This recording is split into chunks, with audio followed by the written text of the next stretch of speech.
जोहार हज़ारीबाग में फैज़ अनवर आप देख रहे हैं जोहार हज़ारीबाग। हम लोग कुसुम्बा गांव आए हैं यहाँ पे, और यहाँ पे हाईवा ऑनर लोग जो हैं वो हड़ताल पे बैठ गए हैं और हाईवा नहीं चला रहे हैं। कारण ये है कि पीछे आप देख सकते हैं ये एनटीपीसी का कन्वेयर बेल्ट है और इसी से जो है कोयला ढोया जा रहा है, और इसी को लेकर सभी हाईवा ऑनर जो है वो बैठे हैं धरना पे। आइए जानते हैं आखिर पूरा मामला क्या है, क्यों ये कन्वेयर बेल्ट जो है एनटीपीसी का उससे इन लोगों को प्रॉब्लम हो रहा है, और क्या हाईवा ऑनर का जो डिमांड है वो सारी बातें जानेंगे। पूरा मामला क्या है आपको बता दूं कि ये जो कन्वेयर बेल्ट दिख रहा है आपको, वो एशिया का सबसे बड़ा कन्वेयर बेल्ट है जो एनटीपीसी के द्वारा बनाया गया है, और सारा कोयला जो है खदान से सीधे रेलवे स्टेशन या रेलवे यार्ड तक पहुंचाया जाने का ये एक नया टेक्नोलॉजी है, जिसमें रोड का जो संपर्क है वो बिल्कुल ख़त्म हो जाएगा और हाईवा की ज़्यादा ज़रूरत नहीं पड़ेगी। जितना कोयला खदान से निकलेगा सीधे वहाँ से फैक्ट्री से सीधा ट्रेन तक पहुँच जाएगा। यहाँ के लोग क्या डिमांड कर रहे हैं आइए जानते हैं उनसे। यहाँ जितने लोग भी धरना में बैठे हुए थे उनसे हम लोग जानेंगे कि क्या है पूरा मामला। कल से आप लोग बैठे हुए हैं धरना में, क्या डिमांड है और अभी तक क्या इस पर हो रहा है, क्या संज्ञान लिया गया है अभी तक? देखिए ऐसा है, यहाँ जो हम लोग बैठे हुए हैं, सबसे पहले मैं बताना चाहता हूँ आप लोग चैनल के माध्यम से कि हम लोग यहाँ का रैयत है, और 2016 से यहाँ पे एनटीपीसी के द्वारा कोल ट्रांसपोर्टिंग के काम चल रही है, जिसकी वजह से हम लोग को काफ़ी परेशानी हो रही है। ये जो देख रहे हैं इतनी बड़ी कन्वेयर बेल्ट, ये 24 घंटा कंटिन्यू चलती है, जिसकी ध्वनि की वजह से हमारे बच्चे के भविष्य खराब हो रहा है। ना वो समय पे पढ़ पाते ना सो पाते हैं, एकदम लोगों के अंदर चिड़चिड़ाहट हो चुकी है, जिनकी वजह से काफ़ी समस्या का सामना करना पड़ रहा है। यहाँ तक कि हमारे जो नए शिशु का जन्म हो रही है वो भी हम विटनेस के साथ बताना चाहेंगे। अभी आ रहे हैं कुछ लोग को मैं पेपर भी मंगवाया हूँ, वो डस्ट की वजह से। जल्द करें, ऑफर सिर्फ 500 महिलाओं के लिए। मिशन अस्पताल में नॉर्मल एवं सिजेरियन डिलीवरी 100% मुफ्त। ज्यादा जानकारी के लिए अभी कॉल करें। काफ़ी बीमारियां से जूझ रही हैं, और अभी भी 3 बच्चे सदर हॉस्पिटल में भर्ती है, जिनको डॉक्टर के द्वारा ये बताया गया कि वो गर्दा जो है वो माँ का गर्भ अवस्था में काफ़ी वो जा चुकी है। इसके वजह से हमारे बच्चे जो अभी जो नया शिशु का जन्म हुआ है वो बीमारियां से जूझ रहे हैं। यहाँ तक कि आप डस्ट देख सकते हैं, इस डस्ट के वजह से लोगों के अंदर टीबी और दामा के काफ़ी बीमारी से जूझ रहे हैं। तो आप लोग क्या चाहते हैं, मतलब जैसे कन्वेयर बेल्ट जब शुरू हुआ उसके पहले कैसे ट्रांसपोर्टिंग हो रहा है? हम लोग यही चाहते हैं कि जो एनटीपीसी के द्वारा बताया गया था कि जो कन्वेयर है वो मात्र 6 से 8 घंटा ही चलेगी, जिसके वजह से आप लोग को कोई परेशानियां नहीं होगा, और इसका पावर ही इतना ही है, इसका ताकत इससे ज़्यादा नहीं है।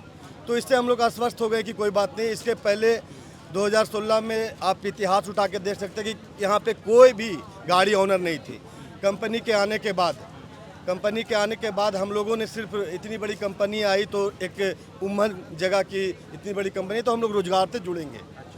तो कंपनी एनटीपीसी कंपनी के लोग साफ बताएं कि हमारे पास अभी रोजगार नहीं है, लेकिन उसका प्रावधान है, आप जुड़िए, आपकी अच्छी खासी कमाई होगी, आपका बच्चे अच्छे स्कूल में पढ़ेंगे, और एक हाईवा लीजिए। और उनके बहकावे में हम लोग आए, और जो ज़मीन हम लोग को ज़मीन का पैसा मिला था उससे हम लोग हाईवा खरीदें। कितना लोग यहाँ पे इस गांव के हैं जिन्होंने हाईवा लिया? यहाँ पे देखिए लगभग कटकमदाग, बानादाग, बांका, कुसुम्बा, सिरका, फथा, सिसोई, डढ़ा से लेके बड़का गांव के लोग, मतलब विस्थापित और प्रभावित सब मिला के कुल 19 गांव आती है, जो सारे लोग मिल करके लगभग 350 गाड़ियाँ ले चुकी है। 350 गाड़ियाँ, अलग अलग परिवार के लोग। एक गाड़ी का कीमत लगभग 60 लाख रुपया है। जो आप देख सकते हैं उनका एक गाड़ी का EMI 1,20,000 रुपया होता है। और हम लोग इसी उम्मीद से लिए हैं कि अब यहाँ पे ट्रांसपोर्टिंग होगा, हमारी गाड़ी लगेगी, हमारा एक रोजगार का सृजन होगा, और हुआ भी। ये कब तक चला, मतलब ऐसा? अभी तक ही चला, आज से 2 दिन पहले तक चला। लेकिन हुआ क्या है कि एकाएक अचानक एनटीपीसी के द्वारा कोल ट्रांसपोर्टिंग गाड़ी के द्वारा मात्र 3 मिलियन टन ही हुआ है, जो कि हमारा गाड़ी का सिर्फ और सिर्फ पूरा दिन में 1 से आधा ट्रिप ही होती है। पहले कितना होता था इसके पहले हमारा प्रत्येक गाड़ी 3 से 4 ट्रिप करती थी, और अभी घट गया है। अभी घट करके मात्र 1 से आधा ट्रिप हो जो बेल्ट लगा है उसके वजह से घटा है। जी हाँ, ये बेल्ट कंटिन्यू 24 घंटा चला करके आप देख सकते हैं अभी भी बेल्ट चल रही है। कितना दिन से चालू हुआ है, कितना दिन हुआ चालू हुआ? लगभग 2 साल हो चुका है। 2 साल से 2 साल से। तो मतलब धीरे धीरे कम हुआ आप लोग का? अभी 2 महीना पहले अचानक से मात्र 3 मिलियन टन हम लोग को रोड से ट्रांसपोर्टिंग के लिए दिया गया है। तो क्या मतलब आप जो बता रहे थे कि डस्ट है, धूल है, तो वो हाईवा से भी तो डस्ट और धूल हो रहा था, दोनों में तो वही बात था। ऐसा नहीं है, हाईवा से बहुत कम रूट होता है, आपको वीडियो के माध्यम से दिखाना चाहेंगे। और इस जो कन्वेयर बेल्ट के वजह से जिसका पानी का छिड़काव होता है, हम लोग के यहाँ 10 से 12 बोरिंग किया गया है, जो उसका गहराई 1000 से 1200 फीट हुआ है, जिसके वजह से हमारे यहाँ पानी का स्तर काफ़ी नीचे जा चुका है।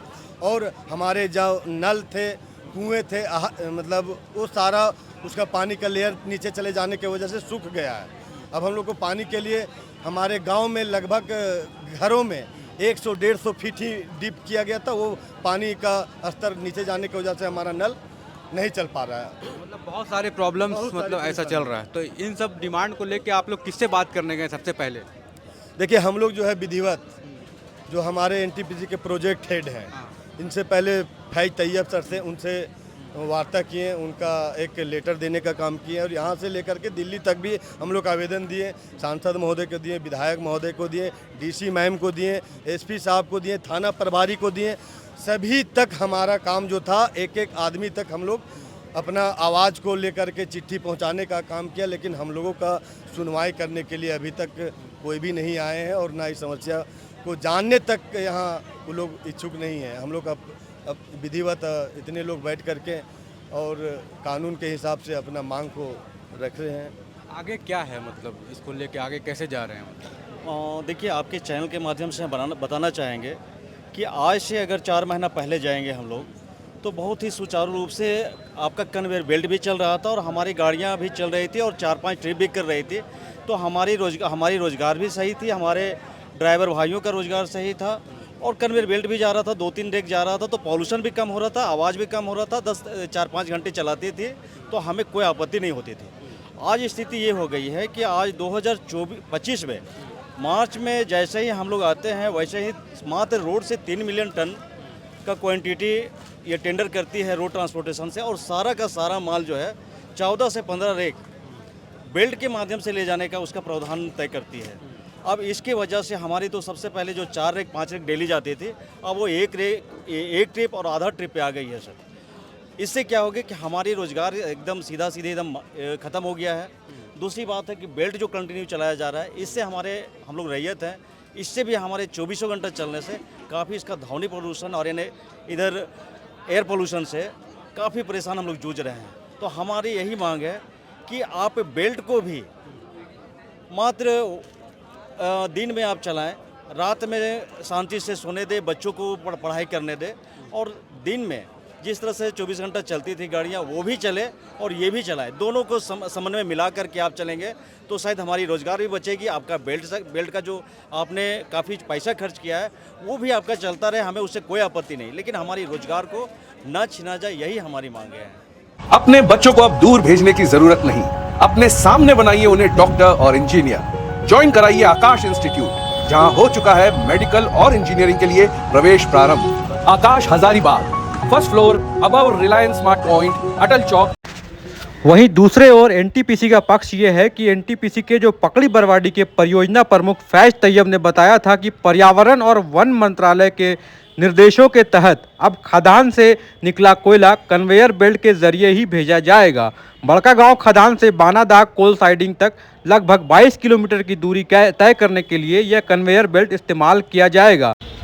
वहीं 1 अप्रैल 2025 से 3 मिलियन मीट्रिक टन कोयले को अस्थायी रूप से सड़क मार्ग से ले जाया जाएगा, जबकि शेष उत्पादन कन्वेयर बेल्ट के माध्यम से भेजा जाएगा। कन्वेयर बेल्ट से सड़क मार्ग से होने वाले प्रदूषण में कमी आएगी और पर्यावरण को लाभ होगा। यह कन्वेयर बेल्ट आसपास के क्षेत्रों में रहने वाले लोगों को भी सुविधा प्रदान करेगा। वहीं जहां एक तरफ कन्वेयर बेल्ट इसलिए बनाया गया कि क्षेत्र में पॉल्यूशन ना हो, वहीं दूसरी तरफ लोग जो है दलील दे रहे हैं कि कन्वेयर बेल्ट से भी पॉल्यूशन फैल रहा है। अब देखना यही है कि कन्वेयर बेल्ट और हाईवा मालिकों के बीच में क्या समझौता होती है। क्या एनटीपीसी जो है 3 मिलियन मेट्रिक टन से ज़्यादा माल उन्हें उठाने का प्रावधान देगी, या फिर सारा माल जो है पकड़ी बरवाडी से रेलवे साइडिंग तक कन्वेयर बेल्ट से ही जाएगा।